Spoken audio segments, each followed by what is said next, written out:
What's up, YouTube? This week I figured, since we don't have too much content left from Bad Cat, as we will be attending another round on Sunday, I figure I'd give a little bit more in-depth review of the gun that I run. I run the Novritsch SSP-18 and I run it on HPA. Currently I run it with the Novritsch straight section MP5 adapter. As you can see, MP5 mags slide up inside, and then you have your standard HPA jack that will bring the air up in as opposed to running green gas. I prefer the MP5 over the M4, as I personally find the M4 mags to be a lot more bulkier compared to when you're running it inside of an adapter. I have ran the primary Airsoft adapter as well. That was the angled MP5 version. It was great, ran very well, but I wanted to try the straight version and I wasn't able to find one in stock, so I decided to get the Novritsch version as it was on sale from their actual website. I've never ran this gun in an actual match on green gas. I have always been HPA, but I love the HPA. You can dial in that pressure, set the regulator to whatever value you need in order to obtain the FPS or the joules that is desired for your respective field. As a lot of people have seen from some of my gameplay, my entire appearance is black and purple. So my gun originally came to me, I bought it as tan, as I intended to play outdoors, but I play mainly at Bad Cat Airsoft up in Webster, New York. And that is an indoor field. I have not personally played outdoors yet. I only been mainly playing at Bad Cat. I do have plans in the future, maybe this fall, but definitely for next year, to start playing outside. And I can't wait till we actually try that and you start to see that content. My appearance with Bad Cat, I like to wear dark clothes. Since it's a little bit darker inside, you try to blend in with the surrounding a little bit better. But I always have an obsession with the color purple, so I opted this time to buy a whole new base and go from tan to black, and then buy all the purple accents that I could. As you can see, I've got personal laser etching from my neighbor. Shout out to Greg, my next door neighbor.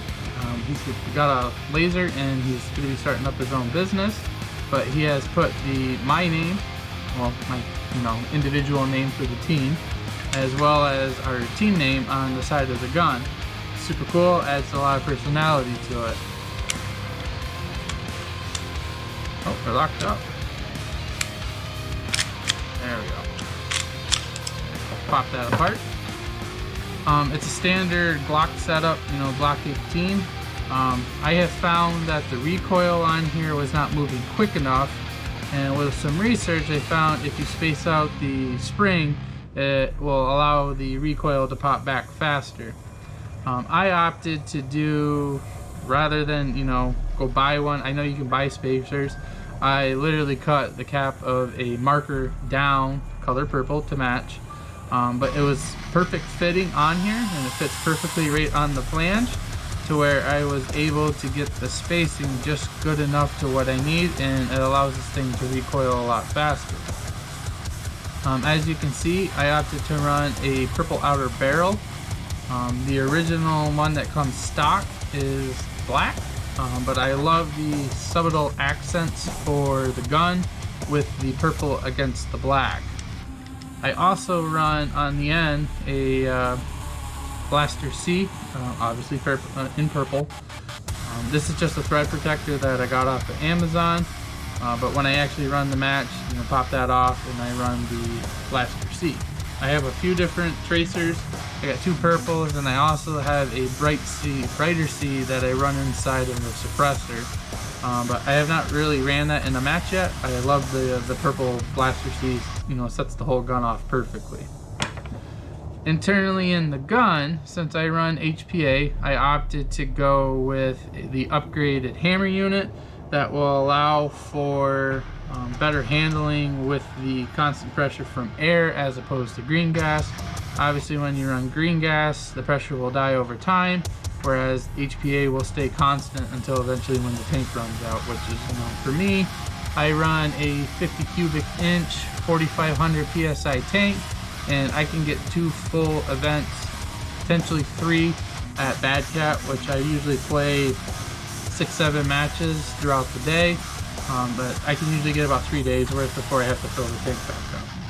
This hammer unit, I was having an issue to where the slide was not always going forward back on the gun, but since I put the spring in the upgraded hammer unit, I have not had an issue since then.